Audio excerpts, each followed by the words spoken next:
Byron, New York is chief political correspondent at the Washington Examiner. Tom Fitton is president of Judicial Watch. They join us both tonight. Tom, first to you. You read these questions.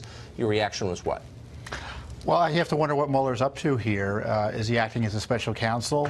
You read these questions, you might be curious as to the answers if you were a journalist or a politician trying to attack Donald Trump.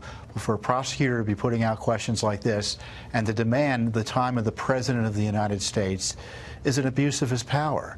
And Mueller's just wandering around, bumping into walls, investigatively speaking. There's not much here in the way of Russia collusion. Asking his opinions and questions about his tweets, to me, is a waste of time and the president's time.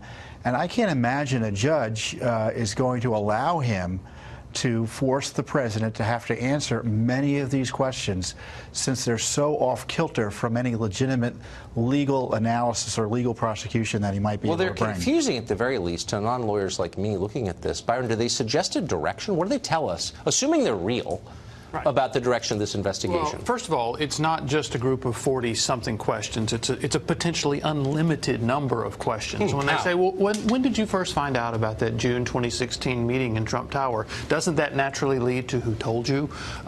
What did they say the purpose was? How many people were involved? Did they tell you what happened?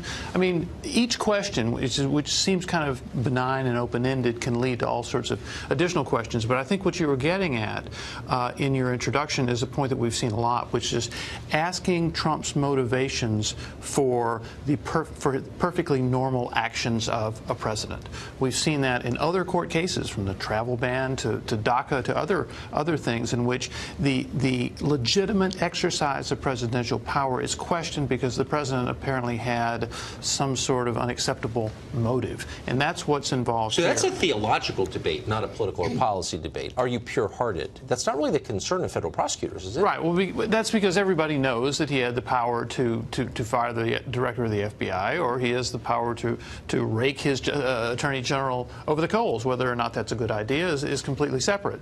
The question here with Comey seems to be, what was your state of mind when you were doing that? If you did that with a pure intention, okay by me, but if you did it with a bad intention, you could be in deep trouble. What are you, Martin Luther? I mean, this is like bizarre for a secular government to pursue that line of questioning. So Mueller's even asking about, what did you think of my appointment? What was your reaction to my appointment?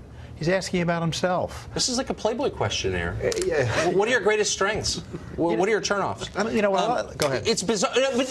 But does it tell us? I mean, I think the key question is this investigation moving in the direction from which it started, which is an investigation into collusion, purportedly, with the Russian government during the campaign? Do you get that sense from these questions? I just see this as the kind of the fantasy list of Fusion GPS, Adam Schiff type questions.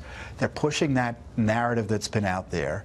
And you look at this and you got to wonder, forget about the FISA court misusing this dossier or being led to misuse this dossier. It looks to me like Mueller is using this dossier as the basis for a lot of these vague questions on Russia, his business dealings in Russia, and just taking this, as I said, this anti-Trump media narrative and bringing it into the prosecutorial function of the Justice Department.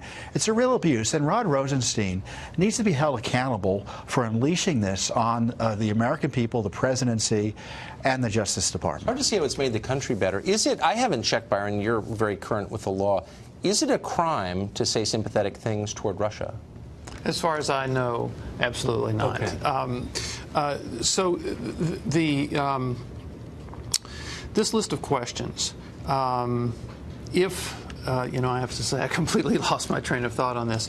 Does it seem like this is moving, however, toward what we were promised at the outset, which is an examination of whether Russia played a significant role in our election? The thing to remember about this is there's not a whole lot new in these questions. When you look at some of the areas, Michael Flynn, Comey, Sessions, and collusion, it doesn't indicate that Mueller has come up with some completely new area of inquiry that we didn't know about before. Actually, this is pretty much what we have been talking about for the last year or so. So from that point, it seems to me that the Trump people should be somewhat relieved in the sense that we seem to know everything that he is talking about. It sounds like a Morning Joe segment. I mean, I've totally lost interest. I don't, you know what I mean? Like Carter Page was not subverting democracy. I just don't, you haven't convinced me. Well, the House Intelligence Committee found the other day that there was no evidence of collusion. And there's nothing in this list of questions to suggest that Mueller has info that the House Intelligence They Committee were didn't. covering up for Vladimir Putin. Well. Okay, just so you know. Gentlemen, thank you. You're welcome. you. For that.